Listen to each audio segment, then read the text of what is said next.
بسم الله الرحمن الرحيم اللهم صل على سيدنا ومولانا محمد وعلى ال سيدنا ومولانا محمد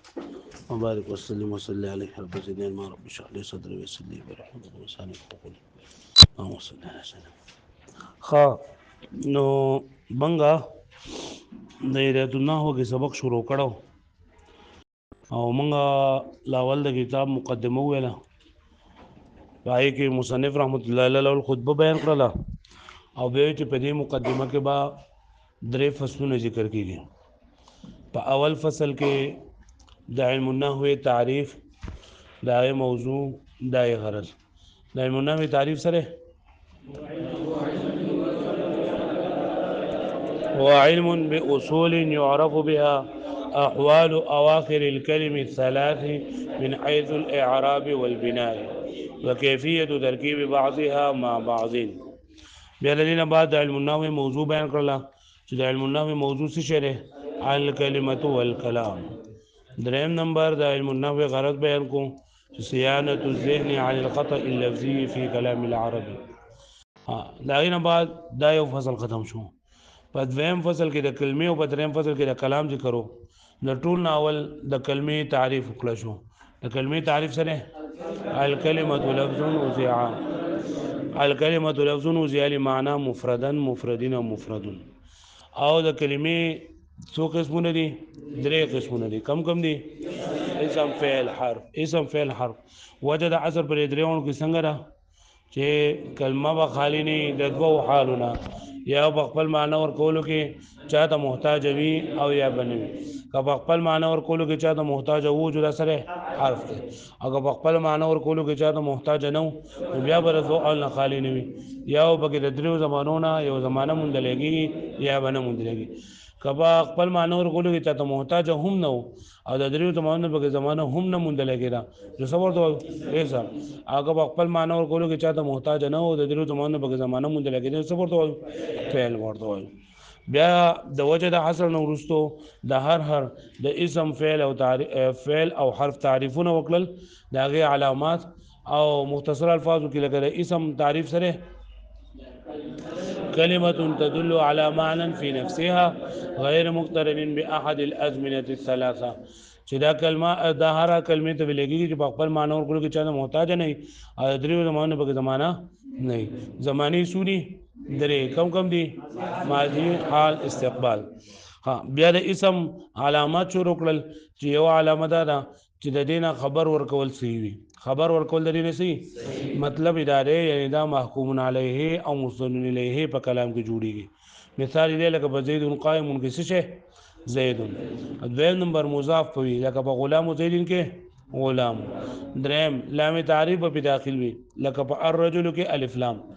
او سلورم حرف جر به په شروع کې راغلی یا که جر आवाज وای نو جر به په اخره کې وي او تنوین به په اخره کې وي تثنیه به وي جمع به وي صفت به وي مصغر به وي او حرف ندا به داخل شي او د ټول وجه بیان شو چې را دا د اسم علامه ولیدي بیا موږ دا ویلو چې اسم ته اسم ولې وای نو بدیګي بصرین او د کوفین اختلاف ته بصرین وای چې اسم ته اسم ولې وای چې دا اسم ماخوذ ده سنه د سیمون معنی بلندی ده دا په خپل اخوین باندې په فعل او په حرف باندې پای باندې دا بلند او اوچت ته ځکه چې دا په کلام کې مستند او مسند وانه واقع کیږي فعل صرف مستند واقع کیږي او حرف د مستند واقع کیږي نه مستند الیه او کوفین وای چې اسم ته اسم زکه وای چې اسم ماخوذ رسنه دا واسمون او واسمون زکه وای چې دا وای دا علامه ده د خپل معنی باندې علامه ده وای دا خبره ذات صحیح زکه نه ده چې په دې کې څنګه چې اسم په خپل معنی باندې علامه ده چې فعل او حرف په خپل معنی باندې علامه ده لہذا دا خبره ده چې کمزوري ده لکه ډېر زور ورانه بیا فعل تعریف کړو چې فعل تعریف سره كلمة تدل على معنى في نفسها دلالة مقترنة بزمان ذلك المعنى چې دا فعل هغه کلمې ته وي چې په خپل معنی ور کولو کې چاته محتاج نه وي او د دریو زمانونو په زمانہ موندل کېږي لکه ضربا یضرب د مثال نو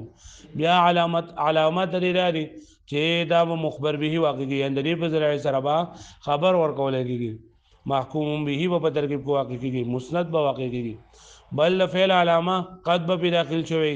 سین به داخل شوی، سوف به داخل شوی، کلمې په اخره کې به جزم راغلی او ماضی او مضارع ته به گردان کیږي امر او نهي دا او ضمیر مرفوع متصل به پکې راغلی تای دانیس په اخره کې راغلی ساکنه. اته اوس ما ویلو چې دا غټه غټه نه دي دین علاوه نور نه کوم ډیر شي دي خدا به عام طور باندې مونږ کېږي. بیا فعل د فعل ولي وای فعل د فعل دغه وای چې دا مصدر دی مصدر په اصل کې هم دغه فعل دا تسمیه الفرع باسم الاصل دی. بیا حرف تعریف دار چې کلمه لا تدل علی معنی فی نفسها وې د خپل معنی ورکول کې چاته محتاج دی او یوازې چې بس هو پر وزر بل کلمه نه او چې شي خپل معنی نشي ورکوله. او د دې دغه مثالونه لغمین او اله دا چرنده ذکر شو. بیا وی چې لکه د فعل حرف علامه داري چې نه به دا مخبران هو جوړیږي نه به مخبر به جوړیږي او د فعل او د اسم علامات چې څومره موږ بیان کړل د دې نه وبکې نه راغلي دغه د فعل علامه دي حرف علامه دي. یو چې حرف په کلام عربی کې چې دا نه مسند واقع کېږي نه مسند له واقع کېږي نه دی په کلام عربی کې څه بل فائدہ شته ویاو دا کله د دوه اسمونو په منځ کې کله د دوه فعلونو په منځ کې کله د یو اسم او د یو فعل په منځ کې کله د دوه جملو په منځ کې ربط پیدا کوي. او حرف ته حرف ولې وای حرف ته حرف ځکه وای چې دا حرف په لغت کې په معنی طرف سره راځي او دا هم چونګې په کلام کې په طرف کې واقع وي جو ځکه ورته حرف وای. دا طرف نه مراد دا چې دا په کلام کې مستند مستند نه واقع کې دا مطلب نه چې په اخر کې براغله او په اوله کې او په منځ کې نشرات لري. دریم نمبر فصل په دې کې د کلام ذکرو او کلام هغه ته ویل کېږي لفظ تضمن کلمتین بالاسناد هغه لفظ چې هغه متضمن وي دوه کلمو ته په اسناد سره. اسناد څه ته وایي نسبت احدى الكلمتين الى الاخرى په دوه کلمو کې یو بل ته نسبت کول په داسې طریقې سره چې مخاطب ته فائدې تامور کی. فائدې تامنه مطلب سره چې باغې باندې چپ کېدل صحیح وي یعنی متکلم خبره وکي خاموش شي اوریدونکو ته د خبرې نه خبر یا طلب حاصل شي. بیا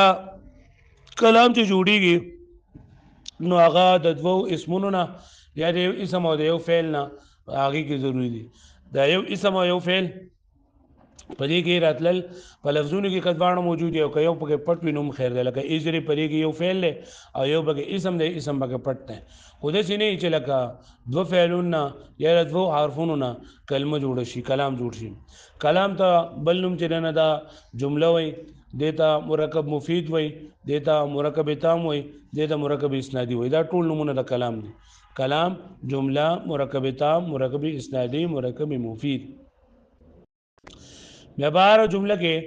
مسند وي او مسند لوي مسند لوي چاته چې نسبت کیږي مسند د څه شي نسبت کیږي او د دې جمله دوه قسمونه دي یو جمله فعلیه ده یو جمله اسمیه ده. جمله فعلیه چې لاولنې جزء فعل وي او جمله اسمیه چې لاولنې جزء اسم وي. بیا وایي تا مخکې دا خبره وکړه چې د دوه اسمونو نه یا د یو اسم او د یو فعل نه کلام جوړیږي جمله به جوړیږي. زه به راته وښیم چې د یو فعل نه د یو حرف نه او د یو اسم نه هم کلمه جوړ شي کلام جوړ شي لکه یا زیدو نو ویل کې دا یا حرف ندا ده قائم مقام د ادعو فعل او ادعو چې دا فعل نو دا په اصل کې یو فعل یو فاعل دا وشوله. دا اوس په دې مقدمه کې د قدرې فصلونو په اولنی فصل کې تعریف موضوع غرض او په دویم کې د کلمې تعریف د کلمې اقسام اسم فعل حرف او بیا د هغه علامات وجه تسمیه او تعریفات د ذکر شول. په دریم کې د کلام متعلق بحث وکړو د کلام تعریف وکړو د اسناد تعریف وکړو او مسند مسند تعریف دا وشوله. اوس دا مقدمه خلاص شوله. د مقدمې نه بعد دی وی چې زه په دې کې د درې د کلمې د درې قسمونه دي د اسم فعل حرف متعلق به بحث کوم. نو اسم چې نه درې مختلف تقسیمات دي. اولنې تقسیم د دې اعراب او د بنا په اعتبار سره د کلمې د اخري حرف په اعتبار سره د کلمې د اخري حرف د بدلیدو په اعتبار سره د اسم دوه قسمونه دي یو ته معرب بل ته مبني. معرب او مبني. معرب څه ته ویل کېږي كل اسم ركب مع غيره ولا يشبه مبني الاصل چې هغه اسم چې د بل کلمې سره وځي شوی او د مبني الاصل سره مشابهت نه لري یعنی که یو کلمه د سیوا یو اسم د سیو چې د چا سره وځي شوی نه یعنی په ترکیب کې او جمله کې نه واقع نه هغه ته موږ معرب نشو ویلې لکه زید اسی موږ وایو یا موږ عمر یا موږ وایو بکر نو دا په جمله کې نه دی واقع په ترکیب کې نه دی واقع نه دا مبني دا به معرب نه وي دویم نمبر چې یو په جمله کې واقع دویم نمبر دا چې د مبني الاصل سره مشابهت نه لري که یو کلمه یو په جمله کې واقع وه خو د مبني الاصل سره مشابهت لرو نه به معرب نه لکه نو جاء هؤلاء نو جاء هؤلاء وذا هؤلاء چې دا اگر چې په ترکیب کې واقع دی خو د مبني الاصل سره مشابهت ده مبني الاصل درې شروطونه دي کم دي كل حروف فعل ماضي او امر حاضر معروف دا درې چې دا مبني الاصل دي د دې نه علاوه سلور چې دا مشابه مبني الاصل دي سلور مشابه مبني الاصل دي یو اسم متمکن چې په ترکیب کې نه واقع اسم غیر متمکن فعل مضارع چې په اخر کې نون د جمع مؤنث وي او فعل مضارع چې په اخر کې نون تاکید وي بیا معرب دی اسم معرب تا اسم متمکن هم وای اسم معرب تا اسم متمکن هم وای معربات په کلام عربی کې صرف دو سيزونه دي معربات صرف دو سيزونه دي یو اسم متمکن چې په ترکیب کې واقع شي دویم فعل مضارع چې خالی وي د نون تاکید او د نون جمع مؤنث نه او مبنیات او سيزونه دي چې درې بګي مبني الاصل دي او څلور بګي مشابه مبني الاصل دي بیا د معرب حکم داره چې د اخر با د عامل په بدلیدو باندې بدلیږي را بدلیږي چې د اخر با د عامل په بدلیدو باندې بدلیږي را بدلیږي عامل د کم سیس د وجنه د صد وجنه چې د کلمې اخر بدلیږي را بدلیږي هغه ته عامل وای کومه کلمه چې بدلیږي را بدلیږي هغه ته معمول وای او په معمول کې چې کم حرف یا حرکت بدلیږي را بدلیږي هغه ته اعراب وای بمعمول کې چې کوم حرف یا حرکت بدلیږي را بدلیږي ایدا اعراب وای او دا اعراب چې په کوم حرف باندې راغلی هغه حرف ته ویل کېږي محل الاعراب څور دوی محل الاعراب بیا مخکې موږ وی چیرې د اعراب موږ اول درې تقسیمونه وکړو نو وروسته اسم متمکن بیا موږ ته اساني نو اعراب خو موږ پیژندو چې هغه حرف یا حرکت ته وای چې هغه کلمې په اخر کې بدلیږي را بدلیږي نو دې اعراب درې تقسیمونه دي اولنې تقسیم اعراب په دوه قسمه ده اعراب بالحرف اعراب بالحرکت اعراب بالحرف دې وای چې هغه پایږي حروف بدلیږي را بدلیږي اعراب بالحرف په څلور سيزون سره راځي واو الف یا او په نون عربي سره واو الف یا او په نون عربي سره اعراب بالحرکت چې د کلمې په اخر کې حرکت بدلیږي را بدلیږي حرکات زبر زیر پیش او سکون ته ویل کېږي دویم تقسیم منگوی اعراب په درې قسم باندې اعراب حقیقی اعراب لفظی اعراب تقدیری او اعراب حکمی اعراب لفظی څه ته وایي چې هغه بدلی هغه حرف او حرکت چې کوم بدلیږي را بدلیږي هغه ته ښکاري او اعراب تقدیری چې و معرب کلمه په اخره کې دغه حرف یا حرکت بدلیږي را بدلیږي او دغه تبدیلی متخکاری نه دغه اعراب متخکاری تقدیر وي پټ وي او اعراب محلی په مبني کلمه باندې د عامل له وجې چې کومه تبدیلی منل شي د عامل له وجې چې کومه تبدیلی منل شي هی پینو او منل شي ناغي د اعراب محلی وي د دې محل اعراب د یعنی قبلې په ځای باندې د دې مبني په ځای باندې چرته معرب کلمه راغله وي نو اعراب په یا ښکار شو یا په مقدر شو پوښوي دریم نمبر تقسیم منغورو اعراب په دوه قسمه ده اعراب حقیقی او اعراب حکمی اعراب حقیقی دي ته چې د هر حالت لپاره بګي جدا جدا اعراب وي او اعراب حکمی دي ته وي چې بده یو حالت د بل حالت تابع وي په اسم باندې درې حالتونه راځي یو حالت رفعی حالت نسبی او حالت جری حالت رفعی مطلب دا دی چې پاتو مرفوعاتو کې سواقع وي حالت نسبی مطلب دا دی چې په بار منصوباتو کې سواقع وي او حالت جری مطلب دا دی چې په دوه مجروراتو کې سواقع وي د دې تفصیل نه بعد د اعراب زمون سره څو قسمونه راوتل چې اعراب بالحرکت لفظي حقيقي اعراب بالحرکت لفظي حکمی اعراب بالحرف لفظي حقيقي اعراب بالحرف لفظي حکمی او اعراب بالحرکت لفظي حقيقي او دا په مخه باندې ټول جوړ شوی بیا دینه بعد موږ اسم متمکن هغه دغه اسم معرب او اسم متمکن یو شان تعریف ده چې هغه په ترکیب کې واقع وي او د مبني الاصل سره مشابهت نه لري. متمکن د متمکن څه کوي چې تمکن مان د ځای ورکول ادا مارکه سم اعراب ته ځای ورکي د اسم متمکن وي. د اسم متمکن 14 قسمونه دي چې په نه قسم اعراب چلیږي. د اسم متمکن 14 قسمونه دي چې په نه قسم اعراب چلیږي. دا نه قسم اعراب یادولو د پاره ما ویل چې موږ به اسم متمکن 14 قسمونه به موږ په نه ساونو باندې وایو چې موږ ته دغه واضح شي. نو 14 قسمونه دي: مفرد منصرف صحیح، جاری مجرای صحیح، جمع مکسر منصرف، جمع مؤنث سالم، غیر منصرف، اسماء سته مکبره، تسنیه کلا وکیل دا اثنان وصلتان، جمع مذکر سالم مضاف، جمع مذکر سالم اولو 20 تا 90 او اسم مقصور غیر جمع مذکر سالم مضاف بیا متکلم، اسم منقوص او جمع مذکر سالم مضاف بیا متکلم. فدی کې نه قسم اعراب چلیږي. الصنف الاول ده اعراب بالحرکت لفظی حقیقی. تفسیر اداره چې حالت رفعی په ضمه لفظی سره، حالت نسبی په فتح لفظی سره او حالت جری په کسر لفظی سره. دا قسم اعراب خاص ته مفرد منصرف صحیح، جاری مجرای صحیح، جمع مکسر منصرف سره. مفرد منصرف صحیح چې مفرد وي تسنیه جمع نه وي، منصرف غیر منصرف نه وي او صحیح وي. د نحویانو په اصطلاح کې صحیح هغه کلمې ته وایي چې د دې په اخره کې حرف علت نه وي راغلی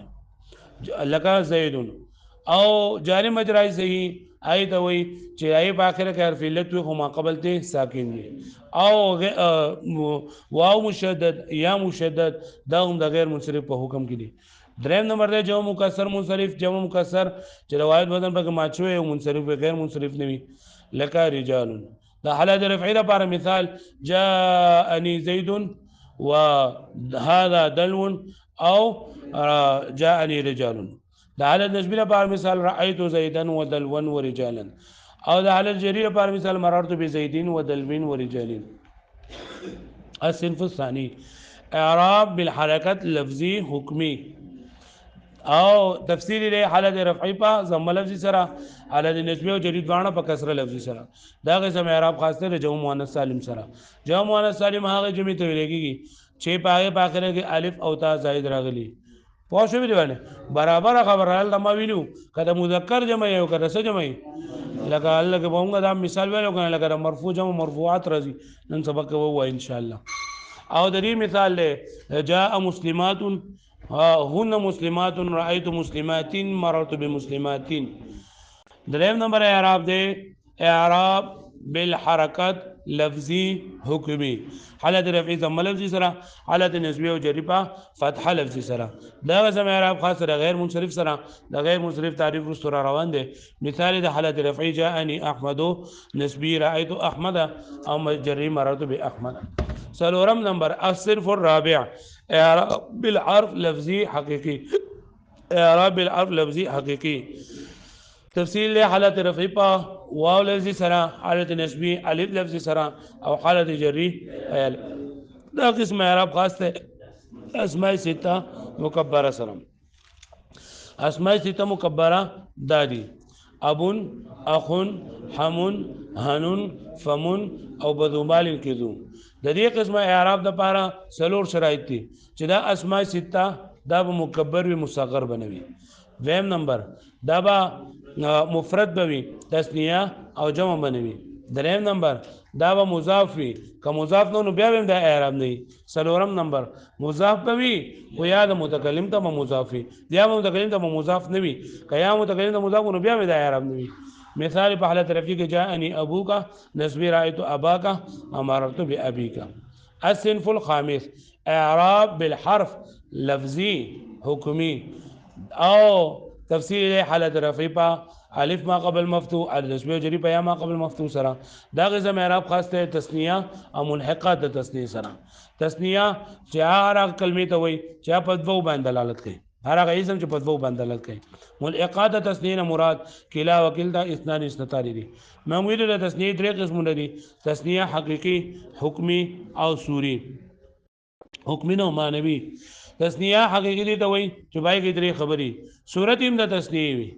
صورت هم د تسنیه وي یعنی باخره کې الف او نون یا ما قبل مفتوح راغلي، او معنی هم د تسنیه وي او د دغه ماده نه مفرد موجود وي لکه مسلمان، رجلان وغیرہ. وینما تسنیه صوری چې صرف صورت د تسنیه وي معنی بغیر تسنیه وي واحد نه موجوده لګنه لکه اسنان او اسنتان او تسنیه معنوي چې بلې صرف معنا د جمع وي نه صورت د جمع انه واحد موجود وي لکه کلا وکلتا اعراب مثال جاءني رجلان كلاهما واثنان مررت برجلين وكليهما واثنين مررت برجلين كليهما واثنين بیا شپږم نمبر الصنف السادس اعراب بالحرف لفظي حکمي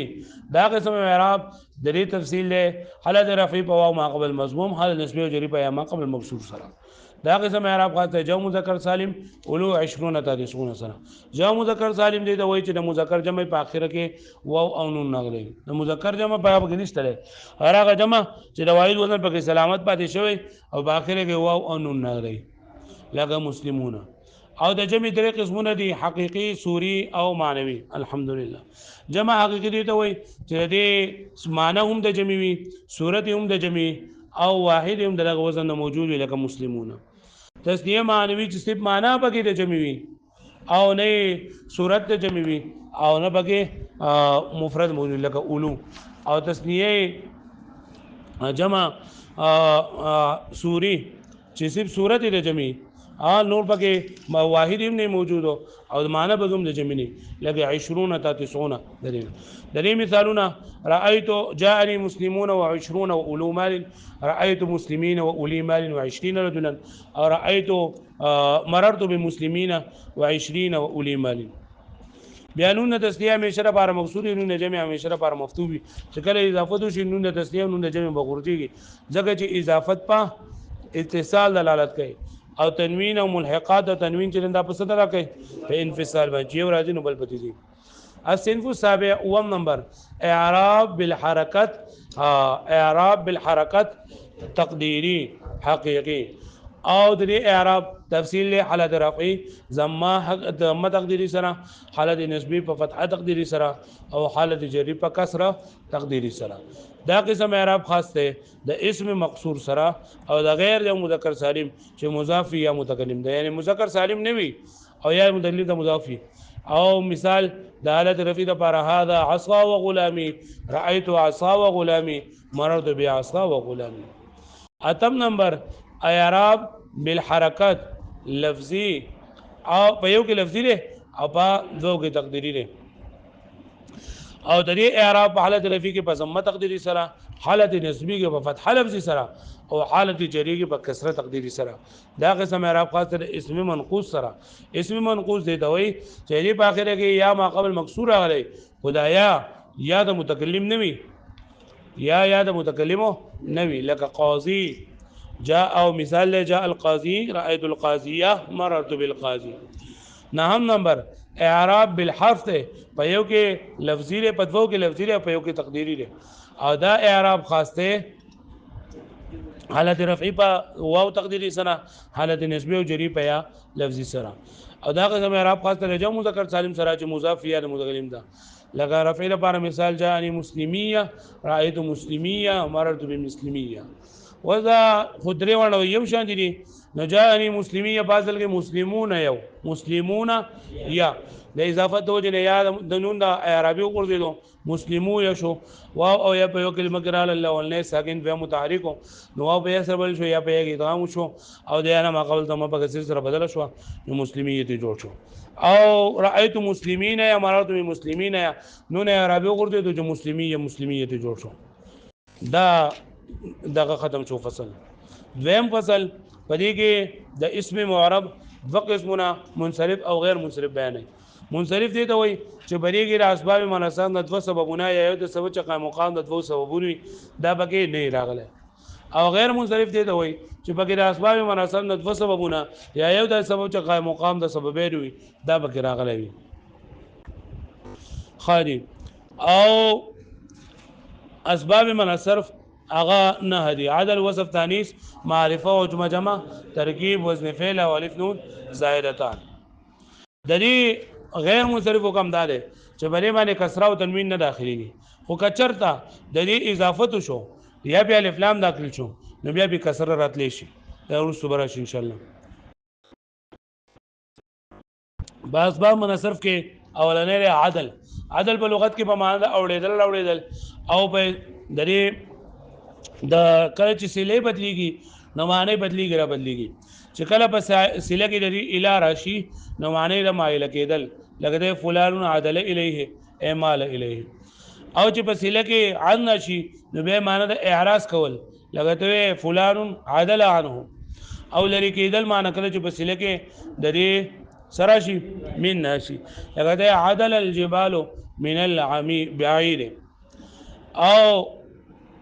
باندې د برابرۍ کول کړي چې بس سله کې بین راشي.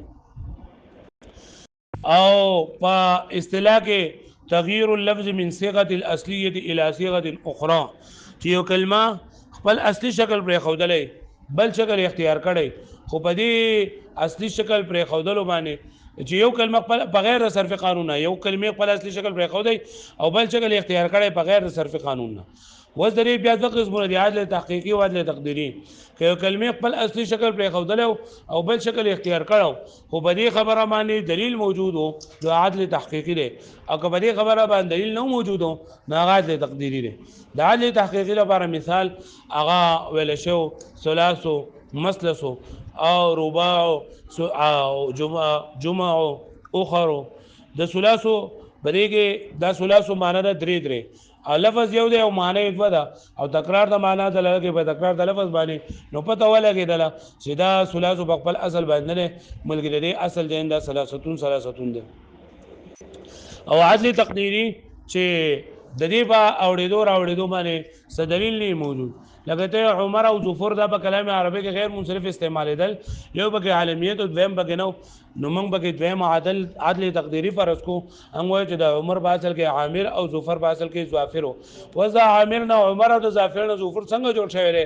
او په دې خبره باندې دلیل شته که نشته نو هیڅ دلیل به نشته دا عدل تقدیری دی. بل لري پر مثال لیکل اخرو او جمعو او باندې دا خبره شو چې اخرو جمع اخرو دا اخرو اسم تفضیل استعمال په دریو طریقو کې په طریقې سره کې د لګي به طریقې سره نه شوینو پته ولګي چې دا اخرو من یا الاخرو وغيره. او جمعو موږ ویل چې دا جمع د جمعاره او جماعت نن دا مؤنث ته او د قاعده دا چې د جمع د فعلو کله افعل صفتی جمع نه لري جمع د فعل په ځای باندې راځي او اسمي جمع نه لري جمع د فعل په ځای باندې راځي د فعلا یا فعلاوات په ځای باندې راځي او دا جمعون فعل فعلاوات په ځای نه لري فعل په ځای باندې نو لہذا دا نه بیا وصف په لغت کې په معنا بیانول سره راځي او په اصطلاح کې کون الاسم دالا على ذات مبهمه ماخوذه مع بعض صفاتها چې دا اسم د دلالت کوي په یو ذات مبهم باندې سره د دې چې د دې هغه با صفت پایږي ماخوذ کړی شوی. وصف چې د غیر منصرف د فارسو جوړیږي وصف د عالمیت سره نه جمع کیږي ځکه وصف په ذات مبهم دلالت کوي او عالم په ذات معین دلالت کوي. وصف چې د غیر منصرف د فارسو جوړیږي شرط ولادار چې د اصل په وظیفه په اعتبار سره پرېږي وصفیت ولا معنوي کدا وظیفه په اعتبار سره په وصفیت ولا معنی نه و نو بیا ودا دغه نه وي غیر منصرف بنوي. لکه مررت بنسوه 40 ندل لګي دا 40 پرېږي اگر چې وصف کې موجود دی او غیر منصرف څنګه نه دی چې د وظیفه په اعتبار سره پرېږي وصفیت ولا معنی نشته دا وته شوی دی او عادت د پاره چې د دریونه لپاسو د 15 لاندې 40 وي او اسود ورقم اگر چې دا وس د عالم ګرځیدل لري لیکن وصفیت ولا معنی به د وظیفه په اعتبار سره موجود ده نو لہذا دا به غیر منصرف د لپاره سبب وي. الکه ته ودی کوي څنګه راځي نو خالي. دریم نمبر دی تانیث. تانیث یعنی په کلمه کې علامات د تانیث لفظي تقدیری موجود دي تانیث وي. د تانیث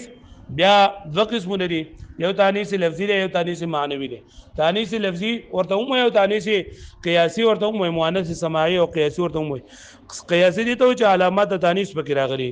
او معنوي دي ته چې علامات د تانیث پکې نه سماعي ورته هم معنوي ورته هم تانیث څلور قسمونه شول. یو تانیث بتا تانیث بالف مقصوره الف ممدوده او تانیث معنوي. نو تانیث بتا چې د غیر منصرف د بار ته جوړیږي نو دې لپاره شرط دی چې دا به عالم وي لکه طلحته. او تانیث بالف مقصوره الف ممدوده زائده چې په کلمې په اخره کې مؤنث وي په اخره کې الف مقصوره زائد راغلي الف ممدوده زائد راغلي نو دا په دې کې دا یو سبب قائم مقام د دوه سببونو وي یو سبب قائم مقام د دوه سببونو. او تانیث معنوي چې بلیغه علامات تانیث مونږ ته ښکار نه وي د تانیث معنوي لپاره چې غیر منصرف لپاره شرط جوړیږي یو شرط ولدا دی چې دا به عالم وي دویم نمبر دا دی چې دا به زائد علی الثلاثه وي لکه زینب مریم که زائد علی الثلاثه نه نو بیا به ولا شرط دا وي چې دا به غیر عجمی عربي لفظ بنوي عجمی به او دریم نمبر دا دی چې هغه متحرک الاوسط به وي که یو کلمه د سوا چې هغه د مؤنث استعمالیدله خو نه زائد علی الثلاثه وا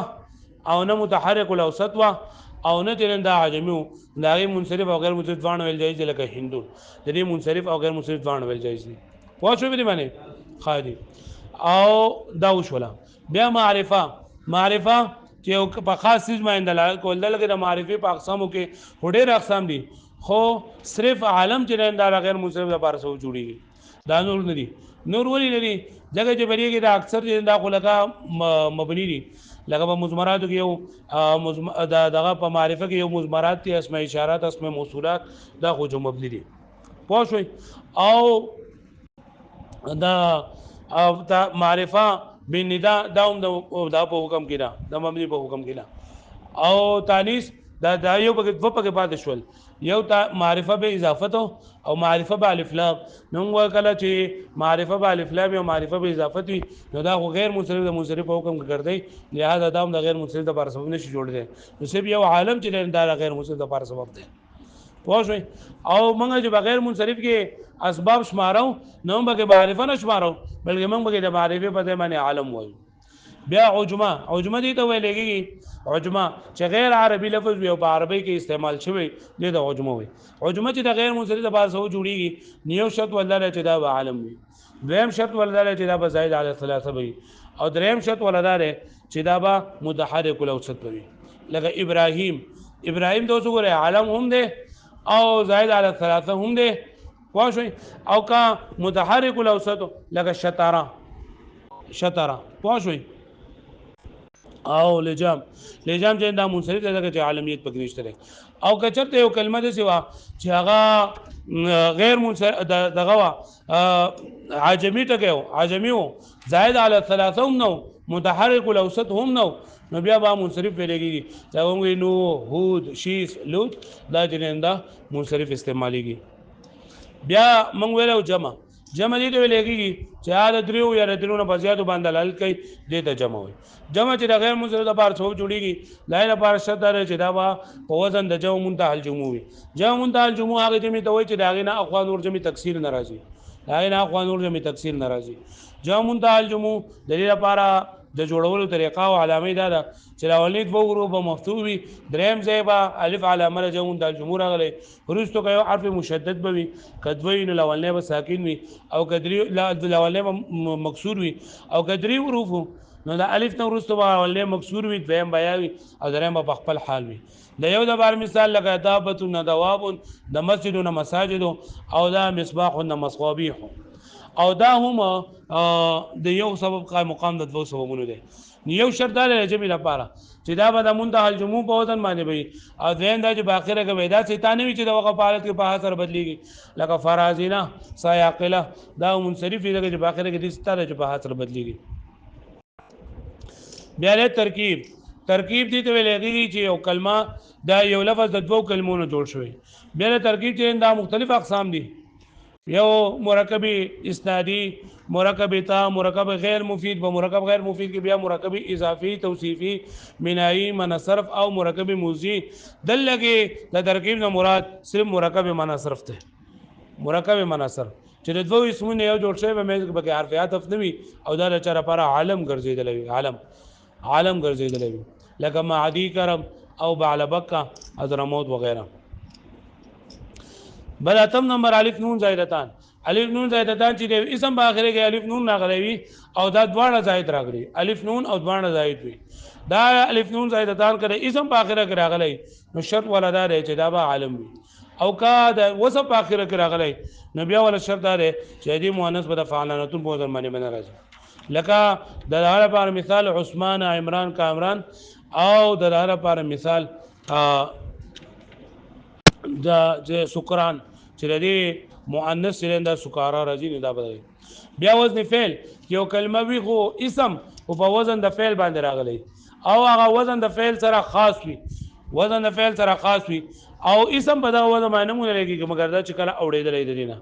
لکه شمر او زوربا دا چانوم کې خودل شي او که چرته د وزن د فعل سره خاص نو بیا موږ ویلو چې د پر دوه شرطونه دي یو دا چې په شروع کې د حروفاتین او حرف راغلی لکه احمد یغلب یشکر دا چانمونه کې خودل شي او دویم دا چې باخره کې به د ستانه وي چې د وقف فعل کې په حاصل بدلیږي لکه یعمل جنن دا و منصرف ته ځکه دې په اخره کې د ستاره راځي چې د وقف فعل کې په حاصل بدلیږي بیا موږ دا وې چیرې د دې پورې کوم سبق منغوي نو په دې کې د اسباب درې قسمونه مونتراله چې یو اسباب قوي دي دویم اسباب مؤثره او دریم د اسباب مطلقه اسباب قویه درې دي یو صيغه جمع منتهى الجموع جمع منتهى الجموع او یو تانیث باری مقصوره الف ممدوده په دې کې دا درې وانه چې دي نو په دې کې یو سبب قائم مقام د دوه سببونو دي چې کله په کلمه کې دا یو راشي نو دویم کتو ته به بیا ضرورت نشته دویم نمبر دی اسباب مؤثره چې هغه د یو علم یو وصف یعنی کلمه چې غیر منصرف وي او ادا الف مقصوره ممدوده هم نوي او جمع د الجموم نوي نو په دې کې باب د دوه کې یو خامخاوي یو به عالم وي ایا به وصف وي د دې نه علاوه چې کوم اسباب دي هغه اسباب مطلقه دي لکه دغه منغوي کنه عدل او دغه شان تانیث او تانیث معنوي معرف اما دغه بیا خو وزن فعل او ترکیب بیا د عالم سره چې بل سبب واقع کېدی شي عالم سره عام طور باندې راځي تانیث لفظي او معنوي سره راتلی شي عجمه سره راتلی شي ترکیب سره راتلی شي الف نون زائدتان سره راتلی شي او وزن فعل سره راتلی شي د وصف سره درې جمع کېدی شي یو الف نون زائدتان یو وزن فعل او یو عدل یا موږ دا ویلو چې کله په کلمه کې دوا اسباب منصرف نه بګي دوا سببونه راشي یو بګي عالمي او کله دا غنه عالمیت ختم شي نه کلمه به منصرف ګرځي دغه چې عالم د لپاره سبب مؤثر دی او ته ختم شو نو کلمه په یو سبب سره غیر منصرف ګرځي نه خالي او بل بیا وې چې په اخرانه کې موږ دا خبره کړو چې بغیر منصرف باندې کسره او تنوین ناراضي او چې کله بغیر منصرف باندې الف لام داخل شي یا غیر منصرف اضافت وشي نبي باندې کسره او تنوین نازي د دې وجه رااله چې بغیر منصرف باندې کسره او تنوین څنګه راتل چې دا د فعل سره د مشابهت او په فعل باندې کسره او تنوین ناراضي نو بری باندې هم څنګه ناراضي خو چې کله بری باندې الف لام داخل شو او یا دې اضافت شو نو الف لام او اضافت د اسم بغټو غټو علامو کې دي نو چې کله بری باندې الف لام یا اضافت داخل شو نو د فعل سره مشابهت کمزور شو د مشابهت د کمزور کېدو د وجنه وسط بری باندې کسره او تنوین کسره پر راتل شو تنوین په بیا هم نشي راتل لکه مررت بالاحمد او مررت باحمدکم الګه پوښتنه ویلې معنی بس ته ها دا بس نن داشته واړوي کنه بیا به ان شاء الله سبحانه باندې سبق شروع اج تاسو یې چټیانو کې نه اړولې نو ستاسو د پاره ما را دونه تکلیف وکړو او دا دونه سبق مې راځه تقریبا 40 منټ بیا دوباره ټول سبق واړو دا تاسو اړولې نو تاسو په 15 منټه کې د ورځې ویل نه بل کار کړم او خیر ماره ته وي خدا د مال ویل اس په کړهو باندې مبوځي از زما کړهو مکوي نن به دا واړوي کوم لکانشته هغه به مو اوري تاسو مو اوري او سبب د ستاسو د ان شاء الله د پوښتنه کومه چې کله راته دا برابر کې وره راته مکه سبق لوي ان شاء الله اوس واړو شابه